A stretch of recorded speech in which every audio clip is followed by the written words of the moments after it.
you see? It shows everything from the moments leading up to the stabbing, to the medical response, to then the beginning of the police investigation. Okay, and it lasted several minutes is what they showed you. It did, about 30 minutes. Okay, so let's start in the beginning now and talk a little bit about what you saw at the front end of that video, because you got to see the attack, the actual stabbing took place. You're sitting in the gallery when it happens. The tension is already unbearable, with both sides locked in silence. The prosecution has been hammering away at the timeline all morning, painting a picture that edges dangerously close to sealing the fate of Karmelo Anthony's parents. But then, out of nowhere, a defense attorney makes a statement that sends a chill down the spine of everyone in the room. He's mid-sentence, flipping through a stack of documents on the witness stand. He pauses, then he says it. As confirmed by the private communication on May 14th, which clearly references the location of the... He freezes. His eyes dart to the judge. The prosecutor stiffens. But it's too late. You can't believe what you just heard.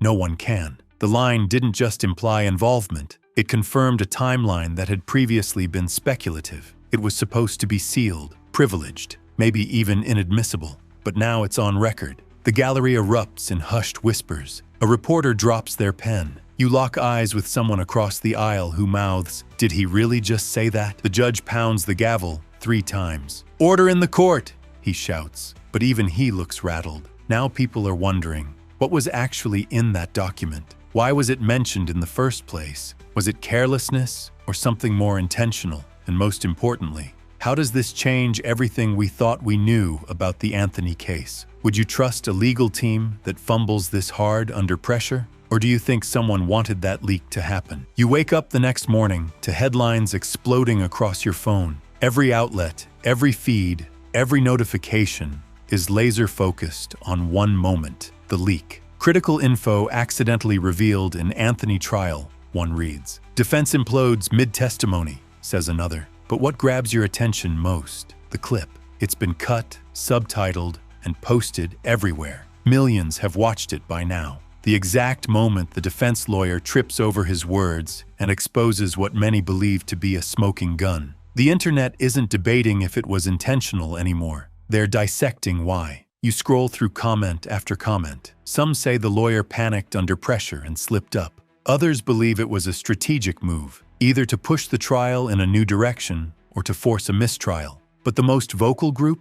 They're focused on the content of that leaked document. According to several verified legal analysts on social media, the reference points to a location just minutes from the crime scene, with time-stamped proof that one of the parents was nearby. Until now, prosecutors only had circumstantial ties. This would be direct confirmation of presence. Context, no explanation, just that phrase. But in a case where motive and timing are everything, 2 words are enough to ignite speculation like gasoline. You begin to wonder, if this document ties them to the scene, why was the defense holding it in the first place? And more importantly, what else are they sitting on that hasn't been revealed yet? If you were Carmelo, would you feel betrayed by the very team trying to defend your parents? Or would you start asking if this trial was ever really about justice? You see Carmelo step outside the courthouse just hours later, shoulders tense, lips pressed tight. Paparazzi shout his name. Reporters ask him the same thing over and over. Did you know about the leaked file? But he says nothing, just slides into the back seat of a black SUV, head turned toward the window, like he's trying to disappear from it all. Inside that courtroom earlier, you watched his body language shift. As soon as the file was read aloud, accident or not, his face went cold. No emotion, no reaction, just silence. And for a case this charged, silence can be louder than screams. That file didn't just reveal proximity. It outlined a private transaction, one that took place just days before the incident. $7,500, marked as consultation. But no one knows what that means. The defense scrambled to explain it away as a routine business expense, but prosecutors pounced on the language. They asked the judge for access to full banking logs. When you hear that, your stomach sinks. Because now it's no longer just about physical presence, it's about intention. Did someone get paid to set things in motion? Was this entire tragedy orchestrated behind closed doors with a paper trail they assumed no one would ever find? What would you think if you were sitting in that courtroom, watching the son of the accused shift in his seat as the prosecution hinted at even more documents still sealed? Would you believe this was all just a tragic coincidence? Or is there a reason the defense has been trying so hard to keep things buried? You're sitting in the courtroom when the prosecution stands up, holding a sealed folder. The room tightens. Whispers stop. Even the judge leans forward. Everyone senses it. Something is coming. This, the prosecutor says, was provided anonymously after yesterday's leak. She places the folder down, slides on a pair of gloves, and opens it slowly, like she's revealing a weapon. Inside, a printed photo, blurry but undeniable, a timestamp in the corner, and two figures, Carmelo's parents, standing next to a car that prosecutors now believe was used in the murder. The defense immediately objects, questioning its authenticity. But the damage is done. Jurors crane their necks, reporters scribble notes, and you can't help but notice Carmelo again, this time gripping the bench in front of him, knuckles white. The photo shifts everything. It places them near the crime scene on the exact night, and it confirms the vehicle tied to the aftermath, the one caught on grainy security footage speeding away. But the most chilling part isn't what's in the photo, it's what's not. There's a third figure, just off frame, a shadow, partial, but clearly someone else was there. And now people online are speculating, was this an accomplice? A lookout? Another family member? You feel the courtroom inhale and hold its breath. The prosecution doesn't name the shadow.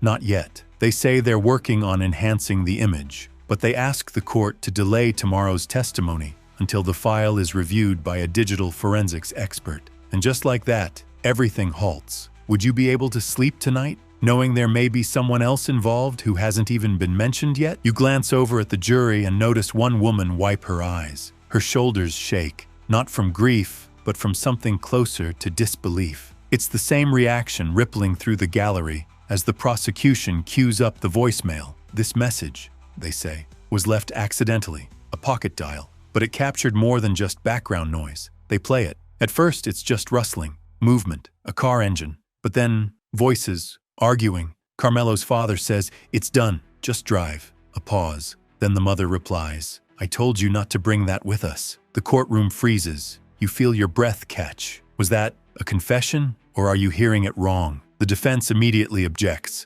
arguing the audio is low quality and out of context. But prosecutors lean in harder. They say they've had audio experts filter and enhance the file, and with AI voice matching, they're 97% sure it's authentic. Your mind races. How does something like this slip out? A phone, forgotten in a coat pocket? A message never meant to be heard? And now, it's become the most damning piece of evidence yet. You look at Carmelo. His face is blank, cold, but his leg bounces. Fast, nervous, his mother avoids looking at anyone. And the father? He stares straight ahead, like he's made peace with something no one else has. In the front row, a woman gasps. They really did it, as if she hadn't let herself believe it until now. What would you do if your entire family's legacy came down to a single voicemail no one was supposed to hear? Would you fight it, or fold under the weight of what the world now believes is true? You're standing outside the courtroom now, but you can still hear the chaos echo through the heavy doors behind you. Inside, lawyers are scrambling, reporters are refreshing their phones, and spectators who left hours ago are now rushing back in, because what just happened might flip the entire case on its head. The prosecution's final witness was supposed to be a quiet wrap-up, a digital forensic expert verifying timestamps and call logs. But then, something slipped. Under cross-examination, the expert hesitated. One of the defense attorneys pressed hard. "Are you saying there were multiple phones used by the defendants that night?" The witness froze. The court went silent. Then came the accidental reveal. There were 3 phones, not 2. One of them was traced to an unregistered burner. The data was supposed to be sealed. You watch the courtroom explode. The judge slams his gavel. The defense erupts, and the prosecution looks stunned. Apparently, that third phone wasn't supposed to be entered into evidence. Not yet, but it's too late. What's worse? That third phone was active near the victim's location 40 minutes after the murder was believed to have taken place. Carmelo's parents, both visibly shaken, glance at each other. You read it on their faces.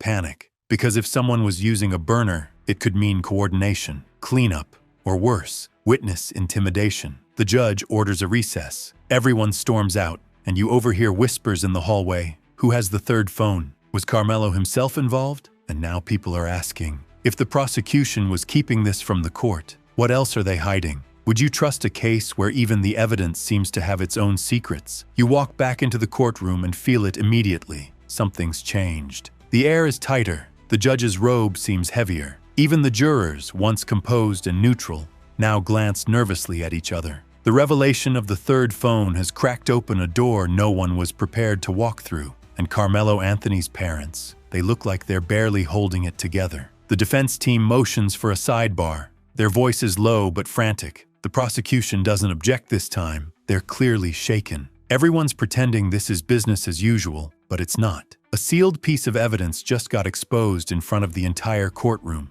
and now the trial is teetering on the edge of collapse. Then comes the next gut punch. The forensic expert returns to the stand. When questioned again, he confirms. The unregistered burner phone was not only active near the scene, it also made a call. One call, just a few minutes after the victim's time of death.